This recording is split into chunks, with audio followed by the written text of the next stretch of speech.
Thank you for joining us for today's webinar, Adhesive Selection and Installation for Luxury Vinyl Tile.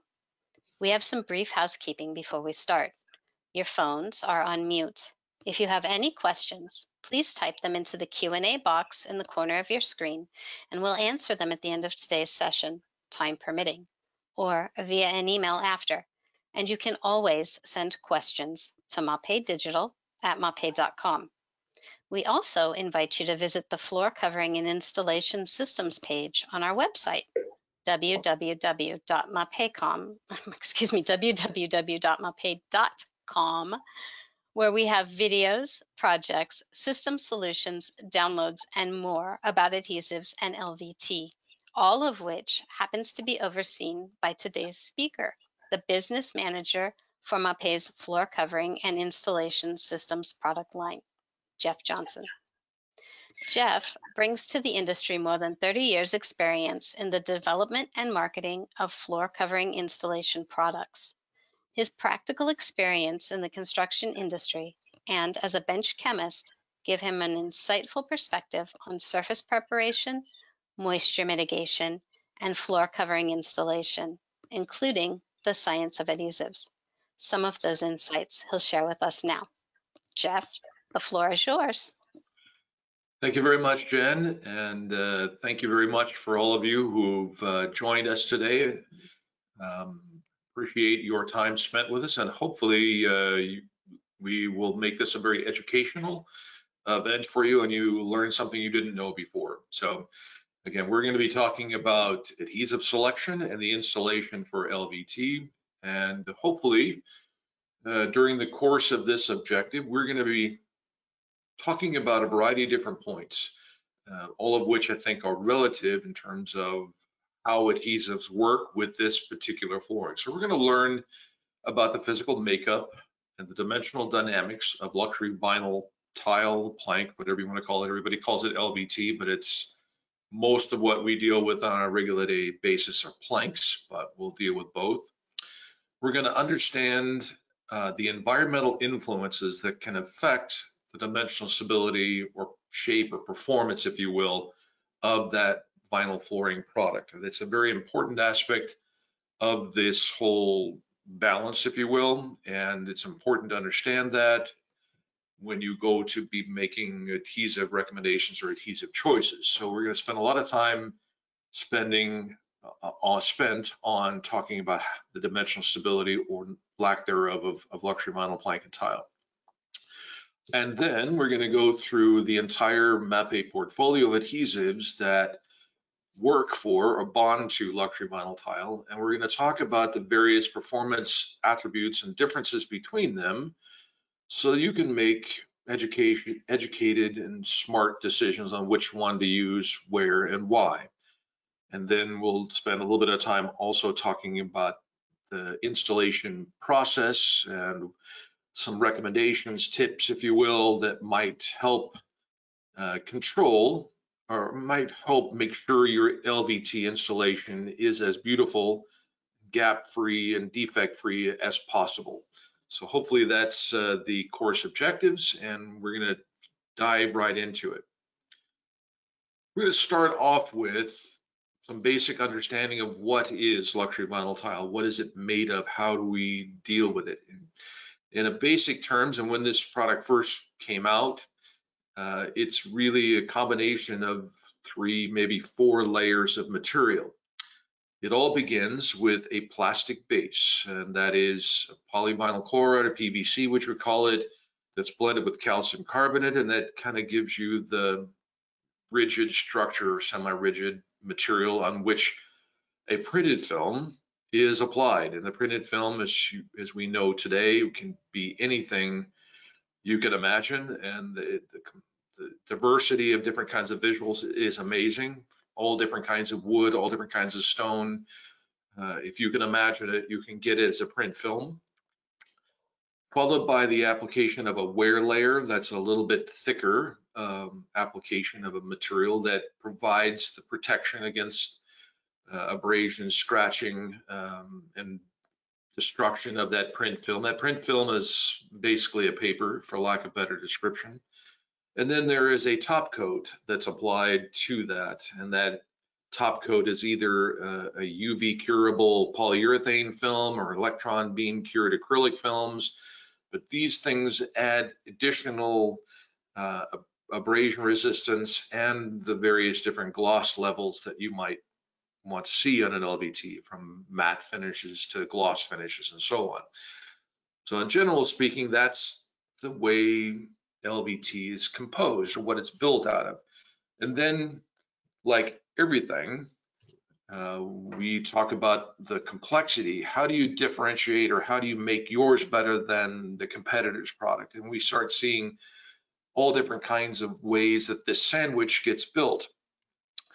We're starting to see luxury vinyl tile that has a glass fiber mat built into it, or different combinations of backing layers to achieve specific performance attributes. We're seeing adhesive films put on the back of some of them for self-stick type products, acoustic rubber materials for sound dampening, cork for more sound dampening characteristics.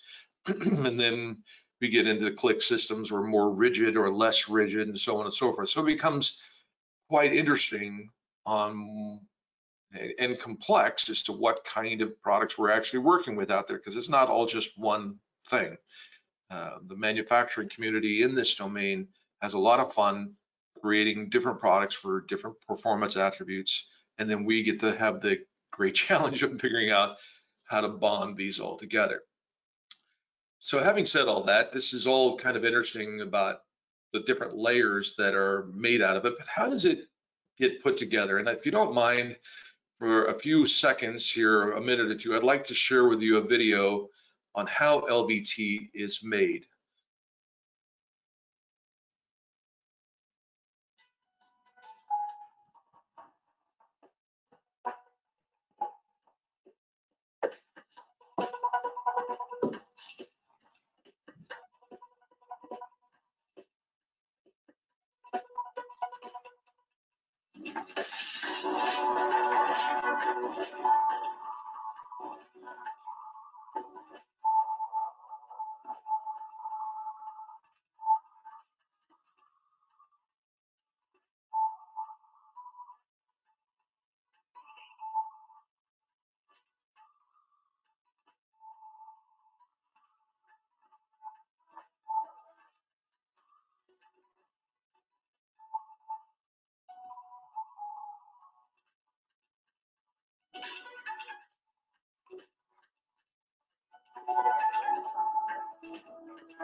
So there you have in a small nutshell, a little bit of a process on how things are made, how this is made. And this is not the only way LVT is made. If you do your own Google search, like I've done on YouTube or whatever, to look at videos on how LVT is made, there's a variety of processes that are used. But there's a couple things in this video that are important that you capture, and we'll talk about them later on when we talk about some of the dimensional issues with LVT. First of all, it's a lot of energy being used to melt that PVC base to make the backing material. It's run through a roller mill to get it into a semi-liquid form, I guess if you will, to create that thin sheet.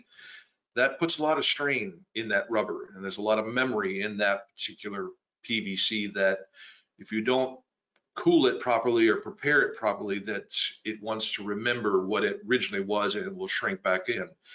That's theoretically handled in the manufacturing process by that water bath process that you saw in the video. That's what many manufacturers refer to the annealing step of LVT. And that annealing step is where you take a hot material that comes right off the press and run it through a cool water bath to chill it, to kind of set the plastic to make sure that it's somewhat dimensionally stable. But you can imagine if that water bath temperature is not as cool as it should be, if it's a hot day, cool day, whatever, you're going to get different levels of annealing. So, but again, this is a little bit of an education on how things are made. All right. So what kind of environmental factors will affect that dimensional stability of that luxury vinyl tile or plank? Again, since we're talking about a plastic material, we've got to consider the temperature is going to possibly make some changes to it. Other things that might affect it as well are humidity and moisture. You know, that backing that goes into making the LVT is not just PVC. PVC is the expensive component of that, so manufacturers will try to get away with using the least amount of PVC and the most amount of filler that they can possibly get away with, and regrind material or post-consumer regrind. And that filler can come in the form of calcium carbonate. Calcium carbonate, to a certain effect, is somewhat moisture absorptive. It wants to collect moisture. So you kind of have to have a balance between that PVC and the filler system. And another thing that will affect the overall performance of a vinyl product like this is plasticizer migration and exodus. Again, what we're talking about here is in order to make luxury vinyl tile or any kind of vinyl flooring working from a PVC based material, PVC by itself is rigid. It's a very stiff plastic. In order to make it flexible and conform to shapes and move it around like a wet noodle, you have to add plasticizers to it. Those plasticizers, yes, they do help you make it flexible, but they will eventually leave that system. And as that plasticizer leaves, you can get some dimensional and performance changes, which we'll talk a little bit later on. More specifically, and getting a little bit deeper here, temperature is probably the main influencer on the dimensional stability or shape of luxury vinyl tile and plank. Again, it's basically a piece of plastic with manufacturing variations. Again, more calcium carbonate, fiberglass reinforced structures, fiber meshes, and whatever. But it will increase on size when exposed to heat, and it will shrink when you remove the temperature. That's just a known fact of life, and something that we all kind of need to consider when you're dealing with luxury vinyl tile installations. It is a piece of plastic, and it is sensitive to changes in temperature. Where do those temperature changes come from? Flooring installed at different temperatures. And again, I understand the contractor world. I see what you guys do, and I appreciate all of the hard effort you've done, but you don't always get the benefit of installing at the temperature in which that room is going to be occupied. You don't work in 72-degree Fahrenheit rooms. You're doing the job when it's cool, there's no heat on, it's 55 degrees, 60 degrees, and you're going to go ahead and install.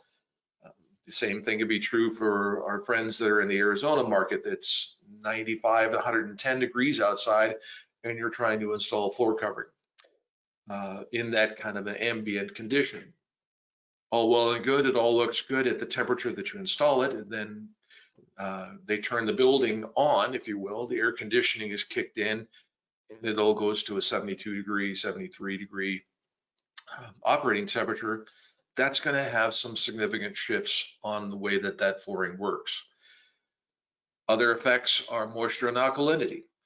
High moisture conditions that can come from the concrete substrate or can come from topically applied cleaning solutions are going to affect that. Obviously, in some of the other discussions we've had, moisture and alkalinity can be a negative effect on our adhesives that are used to bond these things together. They're also a negative effect on the plastics that are involved and the plasticizers involved in making PVC. That will actually leach out the plasticizer. That's going to change the dimensional structure of that product and create all sorts of unusual problems like cupping and doming in the product. That plasticizer loss is something we need to consider. I mean, if you take a piece of LVT and bring it up close to your face, you can kind of smell that new car smell. I don't know how else to explain it, but that is the plasticizers that are used in making that PVC. If you can smell it, that means that something's coming off the flooring. Microscopic, submicroscopic amounts, but it is something that's coming off. I'll reference you to it. I'm probably way too old compared to the rest of the audience, but I remember vinyl dashes in cars that were notorious for cracking. Why did they crack? Obviously, they were exposed to high temperature when you're outside in the sun and you got into the car, you saw this opalescent haze on the inside of the windshield. That is the plasticizer migrating out of that plastic. And then if you hit it, banged it, or put it into a really cold environment like Wisconsin at minus 18 degrees Fahrenheit outside, that vinyl is going to shrink. There's no plasticizer to keep it resilient or flexible, and it's going to crack. So this is one of the issues that, and one of the things we need to discuss about when you're dealing with LVT, vinyl plank, or any kind of vinyl structure. You need to make sure you're not soaking this with alkaline water solutions or exposing it to alkaline environments where the plasticizer can leave the system. But let's spend a little bit more time about talking about that thermal expansion. And again, this is maybe something you are not aware of, but need to be aware of, is that all materials, all solid materials, there are a few minor exceptions, are impacted by changes in temperature. As you increase the temperature, the molecules that are inside that solid material start to vibrate faster, and they are going to expand. It's a law of physics. So when a piece of metal is exposed to heat, it's going to expand. If you do the Google research or looking for images on thermal expansion, you'll see some wonderful photographs of railway rails that look like snakes on the ground. No train could actually ever go over them. But the reason why they conformed or changed like that is no expansion joints were given. The metal rail were hundreds of feet long without any kind of expansion joints. And when they heated up in the light of the sun, that metal had to expand. It had no place to go, and it wound up looking like a snake on the floor. But this is what's called the coefficient of lineal thermal expansion. Now, we deal with the materials that we're working with here. PVC has a linear coefficient of expansion. This has all been calculated and published by the scientific world. The engineering world is very well aware of this. Has a linear coefficient of 52 times 10 to the minus 6 per degree. And then we've a couple of other plastics that are involved in the making luxury vinyl tile products. When we get into non-PVC products that are being promoted in the marketplace today, they're usually a combination of polyethylene and polypropylene, a terminology they call polyolefin, but those also have linear coefficients of expansion as well. Just notice that polyethylene is like twice the number, and polypropylene is 3 times the number of PVC. So not saying this is true, but those polyolefin non-PVC based materials may actually be more sensitive to temperature changes than the old traditional PVC products. Again, we're dealing with pure plastic here, polyvinyl chloride or polyethylene, not a filled system, not an engineered system with a fiberglass mesh, but I wanted to show you how this stuff works. This linear coefficient of expansion is a number. If I have a piece of material that's 36 inches in length and I change the temperature 20 degrees, I'm going to have a linear change of 0.03 inches for that PVC chloride over a 36-inch material. So it's going to grow 0.037. That also means if I drop the temperature 20 degrees, it's going to be a minus 0.037. I hope you follow me on that one. So the total length of that PVC that started off at 36 inches now moved up to 36.04. You understand what I'm saying?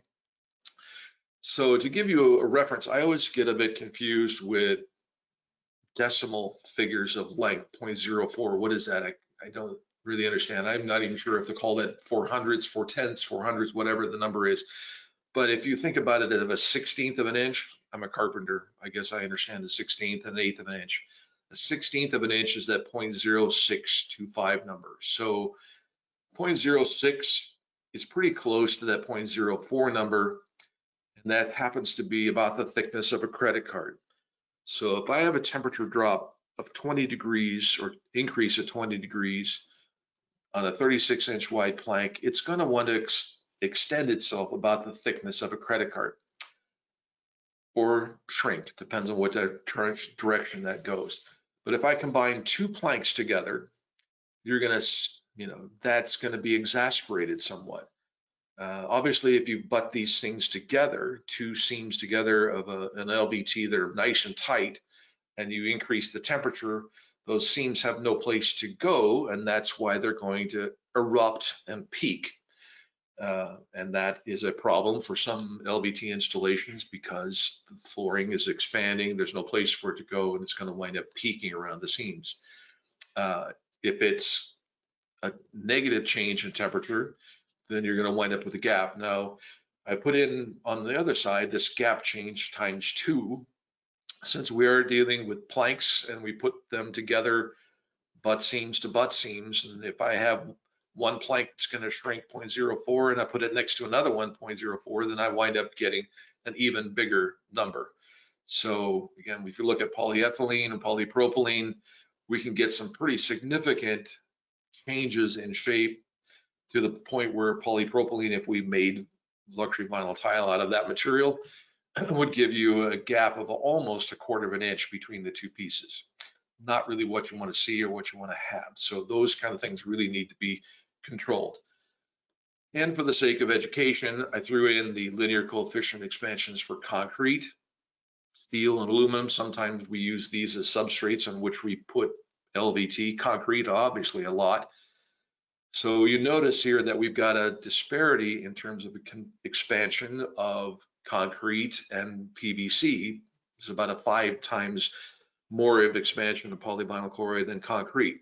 So again, what we're dealing here is if I have a system of concrete and luxury vinyl tile, temperature changes are going to affect the substrate and the flooring differently, creating all sorts of unwanted shear and strain between these two materials. All right, what's next? Again, a little bit of a visual observation of what that looks like if you took that gap change. The concrete is a very thin gap, not much of an expansion, but PVC chloride is getting close to that 1/16 of an inch condition. And unfortunately, wherever I see this in this photograph I took the other day at a doctor's office, gapping is a very prone and evident situation that we have to deal with all the time. So much to the fact that many of the manufacturing communities actually spend some time telling you that their product is not going to stay exactly the same shape. And there's a test process for dimensional stability.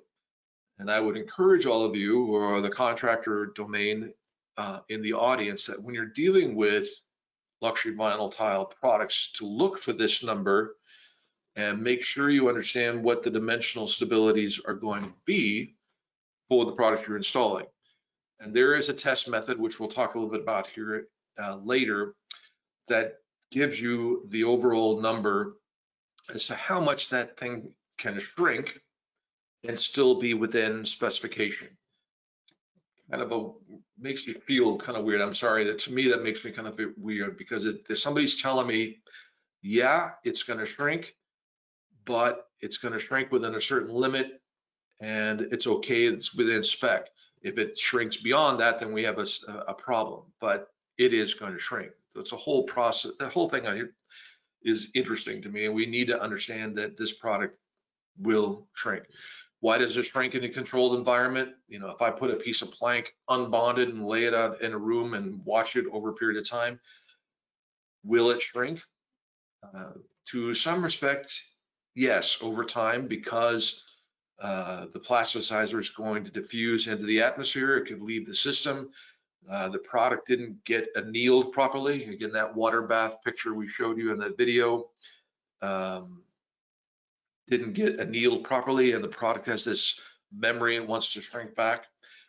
So over time, it will have some tendency to shrink. Again, there is an ASTM test method for that. I'd encourage all of you to get a copy of this to get some references to what that means. But this is the same thing as the ISO test method, basically.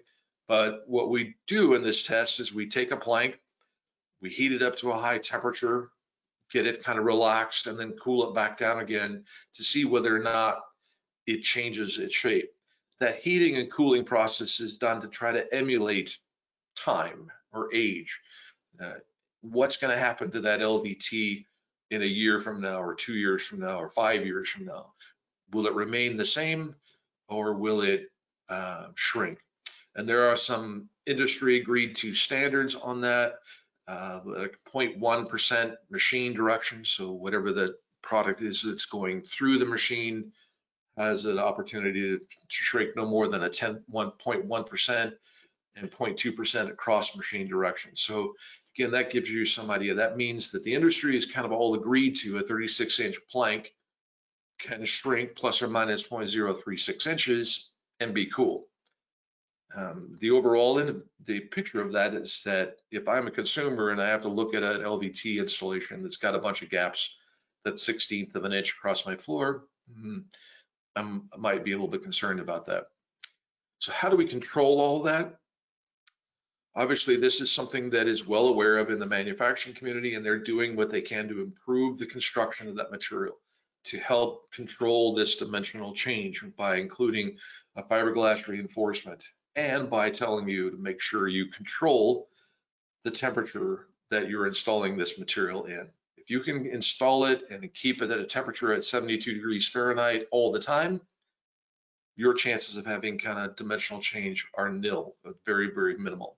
But if you can't control all that, then there are some ways to perhaps avoid that. You also want to avoid exposure to alkaline solutions or excess moisture. Many of the manufacturers' recommendations that you read out there about how to maintain LVT will start off by saying things: do not flood the floor with water, or do not use excess water, or do not use an alkaline solution to clean it. You can't clean LVT the same way you clean VCT.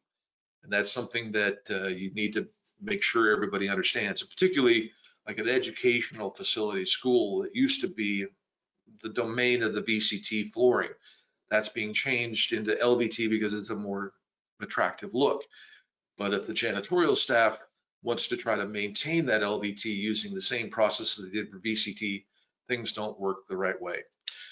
Another thing you need to make sure you're aware of is to control the exposure to radiant heat. Radiant heat comes in the form of sunlight or UV radiation that comes through the window, can warm up that LVT just by being exposed to sunlight. And that's why many of us in the flooring manufacturer, even the installation business, will say avoid the installation of LVT in direct sunlight. either put curtains in or put some sort of, or pick a different installation method when you're installing into areas that are going to be exposed to high heat. And use high modulus adhesive for bonding. We're going to talk a lot about that. So let's take a little bit of a look now about the installation requirements for how to install LVT. We're going to need to, first of all, to evaluate the substrate. This is a little bit of preaching to the choir. I think everybody kind of understands that, but we're going to kind of go through that again. Controlling the temperature, getting into the bonding solutions, which is what I think most of you are here for, is to learn about the differences and the choices we have on bonding and some information on the maintenance of the product. So to begin with, there are a variety of suitable substrates for vinyl flooring. You begin with concrete. You can use self-leveling underlayments. You can use gypsum underlayments, and you can use plywood. These are all common substrates for the LVT flooring domain. Typically, concrete's going to be more of your commercial domain. Gypsum and plywood are more of the residential world's product. There are some known and stated documentation available for you. The ASTM F710 and the American Concrete Institute 302.2R-06 may have been updated since then. We'll give you some minimum requirements for the installation of resilient flooring. That's the broad terminology we use, which is included into the LVT world. We need 3,000 PSI. It's got to be super flat, 3/16 and 10. Again, we're dealing with resilient flooring as opposed to ceramic or carpet, and resilient will show the variations in that flatness pretty easily.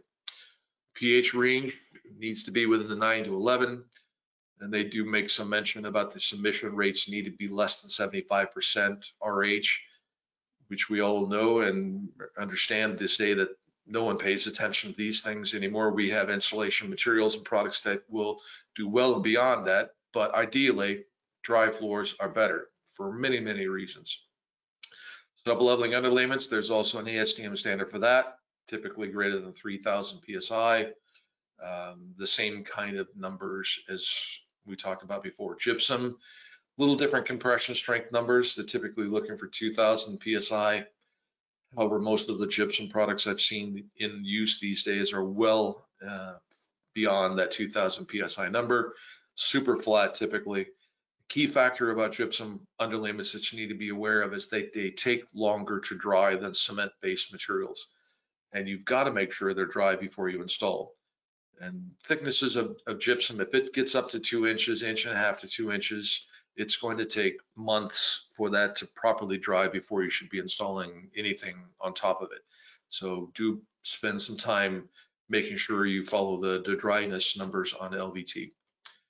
Wood subfloors, again, you need to make sure they're typically 11 3/4 inch thick. You can put a nice Accuply, I'm sorry, brand names, sorry about that. A birch underlayment on top of it for smoothness. We do not recommend the use of direct bonding of LVT over OSB, but there are engineered OSBs out there that might work. Don't need to get into that too much, but generally speaking, it's got to be sanded and seams got to be patched, got to be dry. When you take a look at that subfloor preparation, you got to make sure the moisture is under control if you're dealing with concrete and gypsum. If you don't have an installation method in hand, and we'll talk about that and we get into it shortly, that can handle the moisture of the substrate, you've got to deal with it first. And that can be in the form of acrylic epoxy membranes, acrylic polymers, polyurethane products, or some topically applied silicate products, which are a bit iffy at this point in time, but you can control the moisture and lock that all out of the system. Substrate repair, of course, you need to make sure that it's smooth and flat. As I mentioned before, resilient flooring will conform to the shape. And if you don't want to see wavy flooring, you need to spend some time getting it smooth before you do that. I will urge you to make sure you read your technical data sheets for the whatever subfloor prep material you're using, and make sure that it's suitable for use in the moisture conditions that you're dealing with and trying to trap in place underneath the flooring. So that's a whole different presentation. I think we've got one of those online, If you have any specific questions on that, by all means, contact us and we'll get back to you with some more information on how to pick the right substrate repair product for any given moisture condition. Temperature control, again, this is a little bit counterintuitive, I think, for the contractors and the audience, is that LVT I should just be able to bring from the warehouse and stick on the floor. But I urge you to think about LVT in many cases like you would have to for a wood floor installation going into a job site as well. There are very strict acclimation requirements for wood flooring prior to installation. You need to make sure it's equilibrated in open boxes for 48 hours to 72 hours prior to installation, because you want to make sure that it's all at the same humidity for wood. LVT needs to be the same thing for temperature. You need to make sure the LVT is at the same ambient temperature as the room that you're going to install it. And ideally, you want to make sure that that is at the working temperature, operating temperature. So if this room is going to be run at 72 degrees Fahrenheit, you need to install at 72 degrees Fahrenheit. If it's going to be a warm room at 85 degrees, you need to make sure it's at 85. If it's a cool room, it needs to be installed at that cool temperature as well. So it's very important that you understand the operating temperature of the room that's going in. Be aware of areas where LVT is installed in direct sunlight. This is my house, by the way. I live, I'm kidding, I don't live in this place. But it's a beautiful installation, but all these windows facing south are going to bring in all sorts of UV radiation, which is going to be absorbed by that flooring, and it will warm up. And that is going to create you some problems. In those particular areas, if you want to install LVT, you need to choose one of these high modulus areas, which we'll get into in a little bit. Maintaining LVT, again, read the instructions from maintenance for your flooring manufacturer that tell you an awful lot about how to maintain it. The primary care that most people are dealing with is with broom and vacuum to remove most of their debris. Use a neutral cleaning solution, microfiber mops, but do not pour a cleaning solution on the floor. Again, a couple of key factors there: a neutral cleaning solution, not alkaline, not acidic, not a heavy chemical blend, and don't pour it on, but use it lightly. They talk about the use of auto scrubbers, perfectly good, because they don't leave the water on the floor very long. They really use a minimal amount of moisture and neutral cleaning solutions. It's also important to note that high-speed burnishing is not recommended for LVT products. It's really not designed for that. Again, I go back to that educational environment where you've got school janitorial systems dealing with VCT. That responds very well to high-speed burnishing. That's kind of the way it works, because you've got a microcrystalline wax polish on the top of it. You want to put a lot of energy into it and spin it up and make it nice and glossy. That does not work for LVT. If you need to scrub it with a machine, we recommend, most manufacturers recommending slow speed with a non-abrasive pad like a 3M white pad to be able to do cleaning of an LVT. So that's very important. Also install walk-off mats. Again, we're dealing with vinyl product. It's not super abrasive resistant, so you want to try to get as much of the grit off the shoes and traffic that comes in there to avoid damaging the floor. Okay, so now you can pay attention. We're going to talk a little bit about the numerous adhesive recommendations that MAPEI has for the installation of LVT&P. And we begin with probably one of the very beginning vinyl flooring that MAPEI brought to the market, called Eco 300, a professional adhesive for solid vinyl and rubber flooring. This is a hard set acrylic adhesive. This is what we would call old school vinyl flooring installation. Old school, but probably one of the best LVT adhesives out there in the marketplace. And when we get past this discussion, we'll explain perhaps why that one works better than others. Eco 811. I put this in this mix because there is some references to Eco 811 for its use with fiberglass reinforced sheet vinyl. Eco 811 can also work as a pressure sensitive adhesive for the installation of luxury vinyl tile. So you might not necessarily want to use it for plank. And we'll talk a little bit more about that as well. But again, it's an acrylic, highly aggressive tack. perfect for the installation of all different kinds of carpet tile, PVC back, non-PVC back, has some opportunities for some luxury vinyl tile as well. Eco 350 is one of our solid vinyl floor covering adhesives. Again, we've had this one in the line for as long as I've been with MAPEI, since 2007, perhaps a little bit earlier. Eco 350 is a very strong performer, and a lot of people still use it for the installation of luxury vinyl tile as well. Now we move along the history, and we developed Eco 360.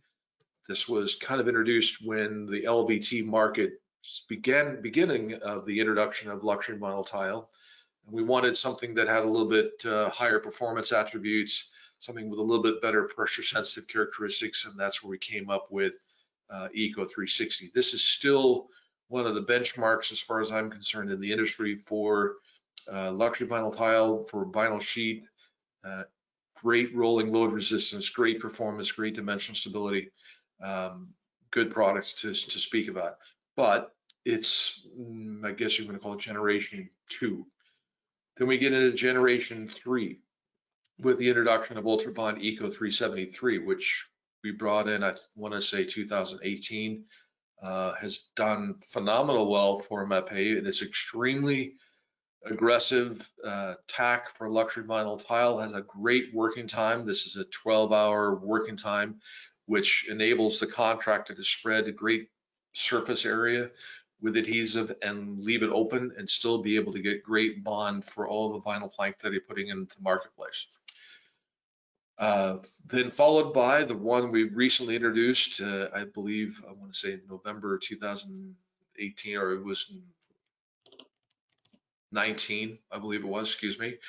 This one is now coming out, and this is generation 3, where we've developed even higher moisture resistance, higher rolling load resistance, higher dimensional stability, but still give you a pressure sensitive installation method. This one doesn't have the same length of working time that 373 does. 399 has got a working time of 6 hours versus the 12 for 373. Don't worry about remembering all this stuff. We're going to talk about this all together in a slide here a little bit later on. Okay. We also have MAPEI Contact MRT. Some of these in the contractor market out there and understand or have used MAPEI Contact MRT for the installation of luxury vinyl tile sheet flooring as well. This has got some phenomenal properties involved into it. It's not something you have to trowel on the floor. There's no wait time. There's infinite working times as long as you keep the release liner on it. It has phenomenal moisture resistance and moisture barrier properties involved into it as well.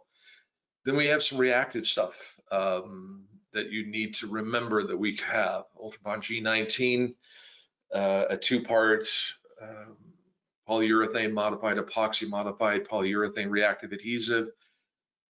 Again, we talk about the need for high modulus adhesives in areas where LVT is going to be exposed to radical temperature changes.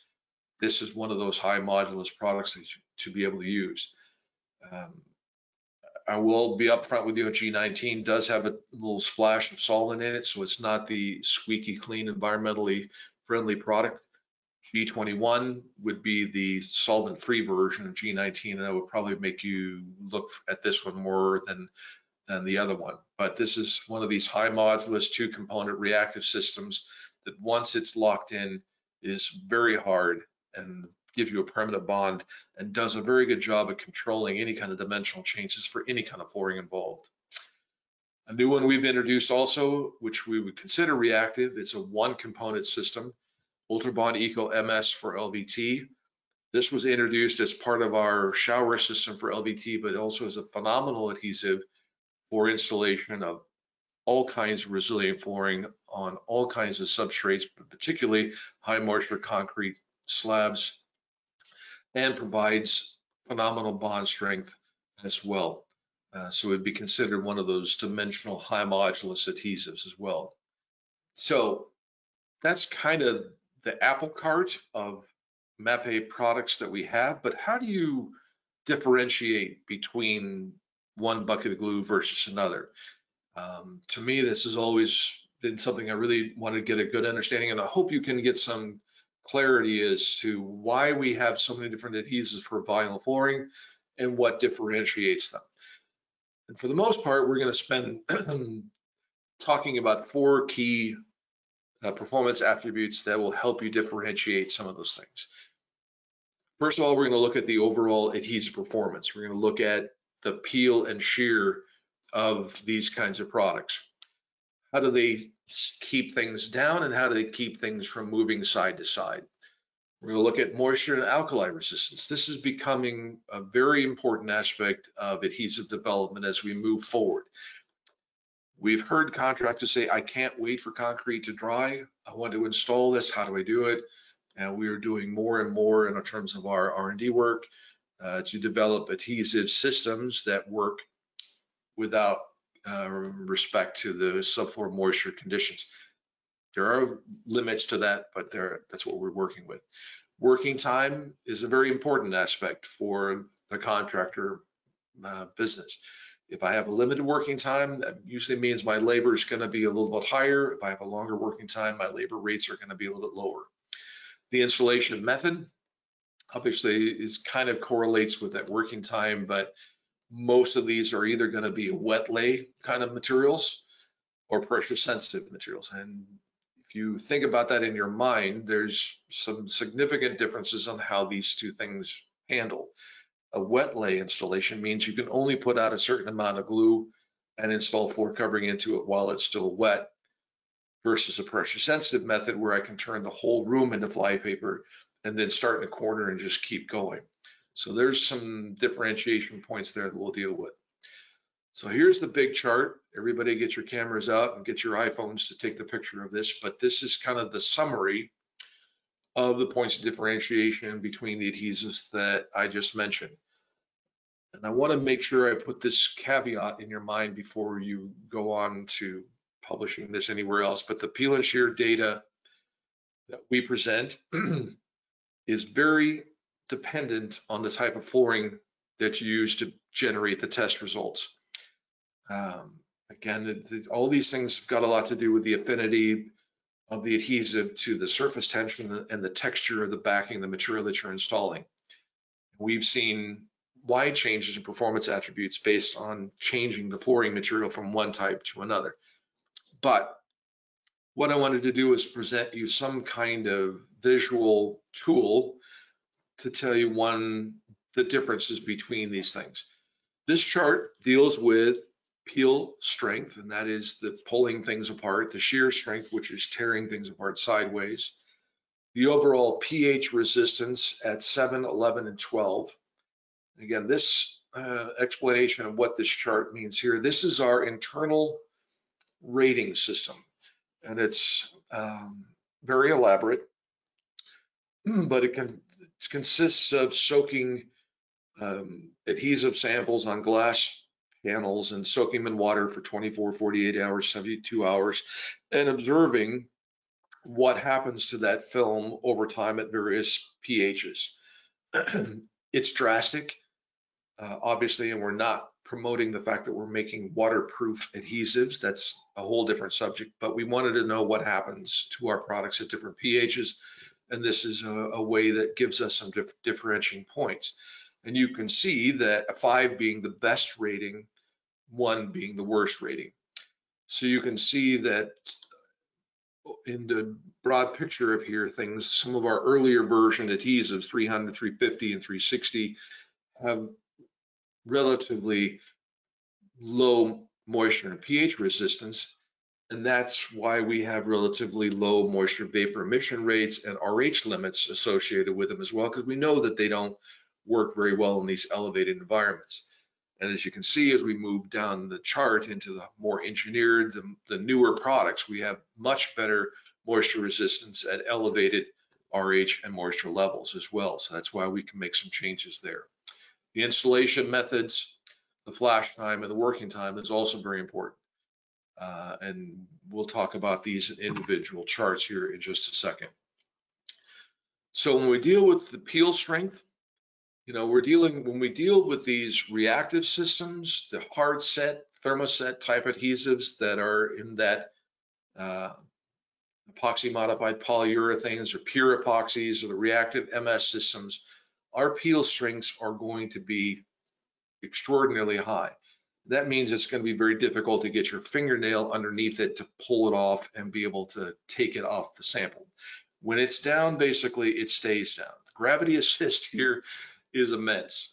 But when you deal with the pressure sensitive adhesives, on the other hand, you get a little bit lower peel strength numbers. 811 gives you some pretty high one. Again, it's a very tacky and grabby material. Eco 373, one of our greater ones that are out in the marketplace, has got some phenomenal peel strength. When we deal with our earlier generation products, 360, maybe not so much. 350's numbers are a bit higher because it's really more of a hard set adhesive than a pressure sensitive, and more like 300 in its overall spectrum. When you look at shear strength data, that Eco 300, this gives you in the water-based domain of all these products, 811, 399, 373, 360, 350, 300, Eco 300 has got the highest shear strength in the box. And probably the flooring material will break before you really get the true numbers. And that's why I don't have any data points for G21, G15, or MS for LVT, is because the flooring material typically breaks before the adhesive does anything with it. So it's really kind of the data I would present would really be more of the tensile strength of the flooring material rather than the shear strength of the adhesive, because it just does not move. So again, why is this important? Because I'm trying to tell you is if you're trying to control the dimensional movement of any given flooring and keep it from moving, and really that discussion is really only relative to resilient flooring, you really want to try to find adhesives that are in this higher resilient, this higher modulus, higher shear strength numbers. Take a look at the pH resistance. This chart gives, it's basically a history of development for MAPEI in terms of adhesive development. Back in the Eco 300, when we first got into this resilient vinyl floor covering marketplace, that's when everybody was at 3 pounds and 75% RH levels. We had porosity, we had dry concrete slabs. We developed adhesives accordingly. Excuse me. But as time goes on and the installation window compresses and I need to do things faster, we start dealing with increased levels of pH resistance, and you can see how things continue to move to the point where everything we're developing these days is much, much higher pH resistance. That is to say, though, that water-based systems and acrylics, generally speaking, do have some sense of pH issues when you get above that 12 range. And that's still why we have on our technical data sheets pH limits of 9 to 11. You know, if you want to get into things above 11, you need to look at reactive systems going forward. Moisture resistance, another way to look at that is as well in terms of moisture limits. This is basically a repeat of what I've said here before. Reactive systems have much higher moisture resistance than water-based systems, purely because of the fact that they're sensitive to a certain extent to those high pHs. This is an important aspect, the flash and working time. Eco 300 is probably one of the best adhesives for LVT, but one of the most difficult ones to work with because of its limited working time. It has no flash, so that means you have no time once you install the glue. You don't have to wait for it to flash off. You need to install into it immediately. And you have like 20 minutes to 30 minutes in which to install flooring before you lost the adhesive. It doesn't work anymore. You've lost its ability to bond. You can install 360 in the same way. You can install 350 in the same way to improve on your shear strength and bond characteristics, but it's a little bit more of a challenge. I give that. But the message I want to give out here, and I'm digressing probably a little bit, but if you're a contractor working with your consumer and they were dealing with an LVT installation, you need to be quite upfront with them with this whole dimensional issue with luxury vinyl tile and saying that it will shrink. I can control that for you to a certain extent if I use a high modulus adhesive, whether it be a reactive one or like Eco 300 or whatever. but my labor rate's going to be a little bit higher because it's going to take me a little bit longer to do. So it's really kind of a balance, if you will. If you can't stand to see a gap in your floor, then you've got to let me have a different installation method, is really the message I'm telling you. If that's not a big issue, and quite frankly, when I talk to some contractors, everybody knows that LVT gaps, not everybody's concerned about it. But I have seen and been involved with customers who just simply can't accept a 1/16 of an inch gap in their flooring. They didn't buy that. That's not what they want. So in summary, after all that stuff, and I think I'm kind of running close to the end of my time, perfect timing, 56. Please remember that luxury vinyl tile and plank is an engineered material made of many layers of different performance properties that will change shape with changes in temperature. I would be lying to you to tell you otherwise. Controlling the temperature during the storage and acclimation or installation will help minimize those changes that can lead to gaps or peaking seams. That's very important to note. Adhesive selection is based on a lot of different factors, and hopefully I've been able to explain to you some of those. If that needs to be reinforced, by all means, get back to us and we'll spend some more time talking to you about that. But it's based on tack, peel, shear, moisture, pH resistance, the floor covering itself, and the ease of installation method. So all I'm asking for you to do is, now that you know a little bit about the differences in our glues, you should be able to combine that with the installation factors that you're dealing with on the job site and hopefully pick the right installation product based on the best match between those systems. And with that, I will open up the floor for any kind of questions we might have, and I'll hand the baton back to Jen. Jen, back to you. Thanks, Jeff. Actually, we do have some questions. The first one, does the LVT shrink on length, or does it shrink via the width, or both? It shrinks on both, okay? I'm not sure if I make sure I'm clear on that for you as well. It's a percentage of shrinkage. The impact is different on the longer side. So let's say if I have a tile, a luxury vinyl tile with, still that's some out there and people use it. If it's a 12-inch square, it's going to have a percentage shrinkage of 0.1% on both sides. And it's going to be the same, whatever that number is. But if I'm dealing with a plank that's 6 feet long versus 6 inches wide, and I put that same percentage of shrinkage, you're going to wind up with a much bigger gap at that long side than you are going to have at the narrow side. So it's really just doesn't matter which direction you look, it's all going to shrink, but the resulting change is different. If it's 6 inches, a 0.1% change on 6 inches is a lot different than a 0.1% difference on 72 inches. Does that make sense? Hopefully that makes sense. Made sense to me. So hopefully that made sense to folks out there who actually know what they're doing.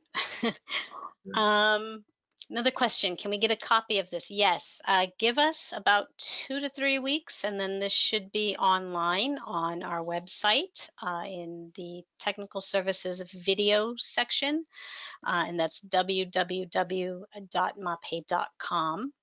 And I know that we're coming right up here on the hour mark, so I want to say thank you very much for spending some time with us today. And if any other questions come up after we say goodbye, as Jeff said, please go ahead and send them to us. You can send them to us at mapeidigital@mapei.com, and we'll be sure that we send them to Jeff and get you the answers. And we know that your days are busy, so thank you very much for spending some time with us today. And Jeff, thank you again for a great presentation. And we'll look forward to the next one. And we'll look forward to spending time with everybody again soon. Thank you. See you later. Bye-bye. Bye-bye.